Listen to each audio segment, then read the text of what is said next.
Good morning, everyone. Kate Bora and Fiona Pearman here for this week's Facebook Live, where we're going to build on the conversation we've been having around our two main sources of confidence. They're our default sources of confidence, the formulas that we've lived and breathed, most of us, in terms of to achieve success, which is work really hard and acquire skill, capability, experience. And I think a big part of our work is about moving away from those as our two dominant sources of confidence and starting to look to broaden what we call the 10 building blocks of confidence, which is around building brand and profile, building relationships, really a lot of the things that we need to focus on the more senior you get. And I think what we really want to start to zero in on is this conversation around working hard.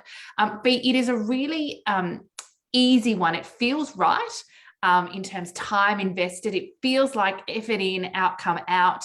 That is a really good model towards building sustainable confidence. Of course, the challenge we have is the more senior you get, the less sustainable and less able we are to be able to do that, because we risk things like burnout and a whole lot of other things.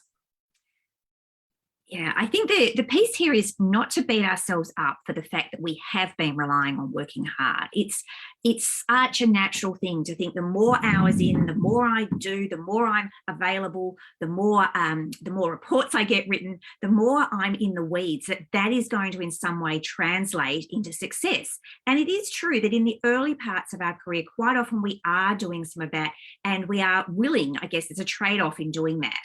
But the more senior we get, it really becomes almost the thing that's holding us back. And this is such a flip for our brains to understand. And it really is why we think there's such an important piece about redefining what it is you think is your success formula in terms of how you might progress your career, and also how you might be available to the next level of roles. I mean, we know, and we do a lot of work in leadership generally, but in women's leadership around this big transition from, doing the do to getting into the that driver's seat of being, the person with the strategic thinking, the person who's taking the leadership on things, the person who's willing to drive forward agendas, and actually not relying so much on everything that I'm doing, but also relying on the people around me, whether that's a project team or direct reports.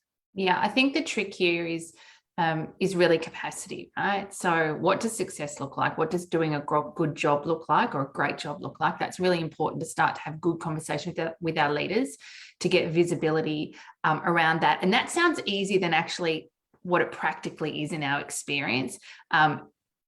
Helping our leaders communicate to us what success looks like requires a lot of often coaching and support, and just really great questions. And so it's about starting to dial down our reliance and our focus on work hard, know your stuff, and creating capacity and space to be able to invest time in some of those things like our leadership skills, strategic thinking skills, the really important one, building brand profile and influence, building relationships with senior stakeholders, so that you actually have, I guess, the assets, the skills, the currencies that you need in order to be successful at that level. And I think, of course, the big question is, how do you fit that all in? Of course, the challenge is we try to do all of that on top of our all success formula. And what we know is we need to start to let go of some things to be able to create that capacity to invest time, to invest energy in the other important things like leadership, strategic thinking, building relationships.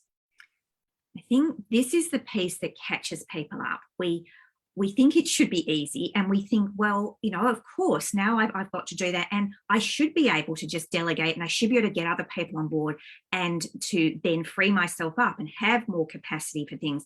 And yet, when push comes to shove, in those moments where I do have to let go, where I've got to trust other people, where I've got to coach and mentor them into the capability level that will ensure that we as a team are delivering what we need to, those situations can mean we revert back to our tried and true methodologies, and we'll just step in and go, oh, it's all too hard and I'll do it myself. And every time we do that, every time we're back in the working hard and doing it myself, we're immediately not giving ourselves the time and the ability to work on those other things that are equally important the more senior we get. So it is a real recalibration and a redefining what it is that's going to give me success, what it is that's actually going to allow me to be the leader I need to be in this next phase of my career.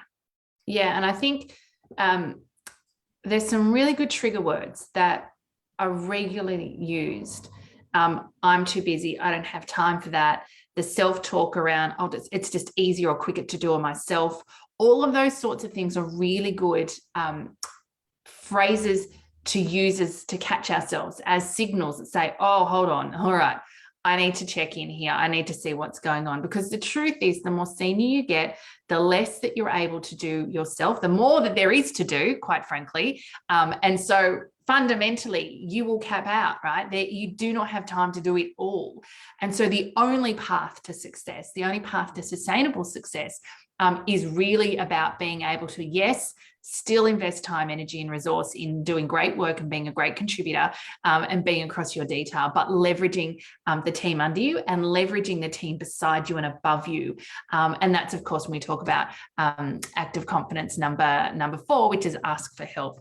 So guys, we're going to leave it there. Lots to talk about this month when we think about the building block of work hard. And we reframe work hard around work hard strategically. And we're going to talk more about that over the course of this month being May. So guys, if you've enjoyed today's Facebook Live, we'd love for you to share it with your network. And of course, if you'd like to dig into more, head over to our Facebook page, like it, that'll notify you when we go live, and lots of other great videos there for you to check out as well.